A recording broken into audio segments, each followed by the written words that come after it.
How can using the wrong hypnosis technique actually turn you into an amazing hypnotist?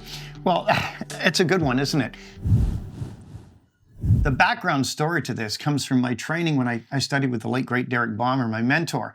And Derek taught us by the end of our NLP training to learn to apply a lot of different techniques. So he'd say, this person pretends to be broken, they have this issue or that issue. He'd say, use the proper technique and fix it. And he'd walk us through a process. And you'd do it. And we'd do it. And then he'd say, okay, now redo it, but this time, use a technique that is unlikely to work. And we're like, oh, okay, so work with someone else using an unlikely technique. And then finally he'd say, now you have to fix this problem over here, and you have to use a technique that could not possibly work.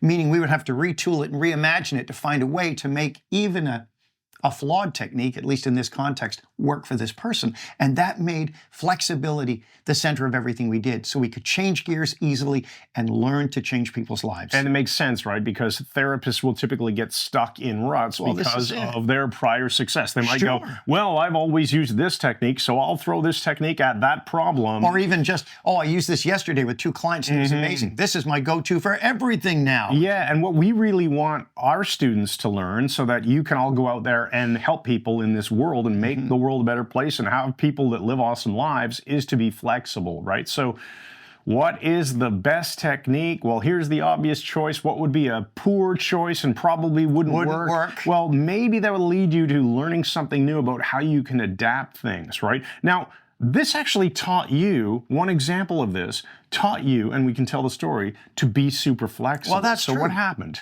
Well, I was working with Dr. John Kerr, who's a dentist in Toronto, with one of his patients, and I did some hypnodontic work with him. This patient would gag every time they put even the mirror in his mouth to look at his teeth, and he had to have upper and lower trays put in order to have an impression made of his teeth, and he'd throw up on his shirt. So there's no hypnotic or NLP process specifically for gagging in the dentist chair and throwing up. So what I did was I reimagined something here and took something that's known as the immune system retrain, or slang term, the allergy cure from NLP, and adapted the allergy cure, and in one session fixed his gagging. Okay, so that's not a classroom example. That was a real life example. Real world, with a real patient. I think you said it was a little boy or a 12-year-old kid. His name was Paul. He was 9. Yeah, so the NLP allergy cure used in a hypnotic trance fixed gagging. So which I say, so what else could you use it on? Like, exactly. Yeah, there's so much flexibility here. So there's, now you have a metaphor, I think, that fits in nicely with this whole idea, don't you?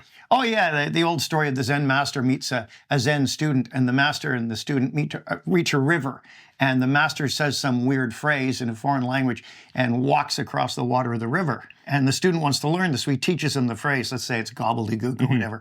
And about 2 hours later, he hears the student yelling to him, and he's got it backwards. He's saying, gookly gob, gookly gob. But he looks back, and the student's walking across the water of the river on the surface. And he says, I can't remember the word. I can't remember the word. So he's misapplying what he's being taught. You know, it's, if he's able to do it without the words themselves, maybe he's got something right. The words don't matter that much. Right, there's something else behind the scenes that's working. Okay, so let's continue on. You've got another story from Australia that you wanted to tell. This is another, I won't say the name, but this is another classic using a technique that shouldn't work. I was doing timelines, working with a guy in a cafe, and we elicited his timeline, and his future was vertical. The timeline is to represent your future, life, how difficult it is, how widespread, how interesting it is, widespread. But it was vertical. He said it was like a drawbridge covered with broken glass and bits of shards of metal, and he was walking on it with no boots. Not very empowering. Not empowering, not like in the future. So we clean off all the stuff that doesn't exist anyway, and I pull this thing down to flatten out the timeline, and he feels much better and integrates. He goes, oh, it's popped back up. Okay, so we do it again, and it pops back up. Give direct suggestions, it'll stay down. It pops back up. So I used something you're not supposed to do. I let it do what he wanted. I pushed it down and then forced it back up. So you said to him, okay, I'll push it down. I'm going to push it down. And now we're going to pull it back up. I'm going to pull it back up. And you have to leave it vertical. And what did he do? Said, oh, it's gone flat now. Polarity so he's getting a polarity response. He was doing the opposite. But it shouldn't work with timeline. There's no reason to put it vertical, but in this situation, it was the key, or at least one of them. Right, because if you understand a principle like some people are polarity responders, then you can take advantage of that and you can fix something that's supposed to work but isn't working, and you can make it work. So the key is to learn a lot of different methods so that your unconscious mind can choose from all these various methods. Brilliant. That you have, right? So if you want to learn more, check out the Mike Mandel Hypnosis Academy. We'll put a link in the description under this video. We have a free test drive, doesn't require a credit card to get started. You can check out, oh man, this really nice, awesome assortment of curated training videos with this guy teaching you awesome hypnosis. He's Mike Mandel, by the way. He's kind of good at this stuff.